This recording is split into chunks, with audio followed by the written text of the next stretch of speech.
BMS academy में आपका स्वागत है। प्रोसेसर्स के अकॉर्डिंग ही आप अपना मदरबोर्ड परचेज करें। यहाँ हम दो कंपनियों की जानकारी लेंगे। दो मुख्य कंपनियां जो मदरबोर्ड बनाने में शामिल हैं, एक हमारे पास इंटेल के रूप में उपलब्ध है और दूसरी हमारे पास AMD के रूप में उपलब्ध हैं। दोनों बहुत ही बढ़िया और एडवांस टेक्नोलॉजीज के बोर्ड अवेलेबल करवाती हैं। इनमें उदाहरण के तौर पे हर एक बोर्ड का एक नंबर अवेलेबल करवा दिया जाता है। मार्केट में बहुत सारे इंटेल और AMD के बोर्ड्स अवेलेबल रहते हैं और उनको उनके नंबर से आइडेंटिफाई किया जा सकता है। उदाहरण के लिए यहाँ 4 बोर्ड दिए गए हैं, जैसे इंटेल DG31 या 41 जो ड्यूल कोर प्रोसेसर्स और कोर टू ड्यू प्रोसेसर्स को सपोर्ट करते हैं। इसी तरह से DP55SB जो i5 और i7 प्रोसेसर्स को सपोर्ट करते हैं।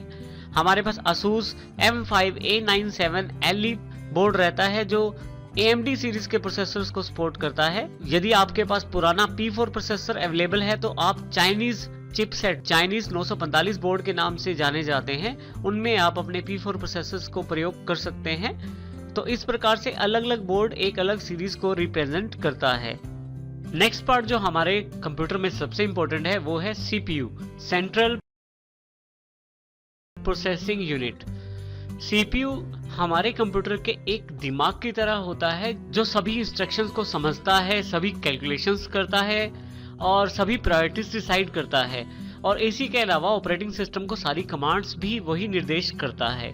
CPU सबसे इंपॉर्टेंट एलिमेंट रहता है प्रोसेसिंग पॉइंट ऑफ व्यू से। हर एक मदरबोर्ड एक खास तरह की CPU सीरीज को सपोर्ट करता है। ये भी जरूरी है कि जब हम अपना CPU परचेज करें तो वो उस मदरबोर्ड सीरीज को सपोर्ट करता हो। यहाँ पे उदाहरण के लिए देखिए 4 CPUs आपको एज एन एग्जांपल यहाँ दिखाए गए हैं, जैसे इंटेल P4 पहला CPU, AMD सीरीज का AMD Phenom और जो कि पिन बेस्ड CPU है जिसमें पिनें होती हैं। इंटेल P4 में भी पिनें होती हैं और इंटेल Core i7 जो कि लेटेस्ट CPU है इंटेल की तरफ से। ये जो इंटेल का Core i7 प्रोसेसर्स होते हैं ये पिनलेस होते हैं। तो ये भी जरूरी होता है मदरबोर्ड चुनते समय कि क्या हम जो प्रोसेसर चाहते हैं वो पिन वाला है और जो बोर्ड है हमारे पास उस पे कौन सा प्रोसेसर फिट हो सकता है, पिन वाला या पिनलेस। मुख्यतः अब सभी प्रोसेसर पिनलेस अवेलेबल होने शुरू हो गए हैं। एक CPU आंतरिक रूप से मुख्यतः इस तरह से बटा होता है, जिसमें हमारे पास मेमोरी, CU अर्थात कंट्रोल यूनिट, ALU अर्थात अर्थमेटिक लॉजिकल यूनिट,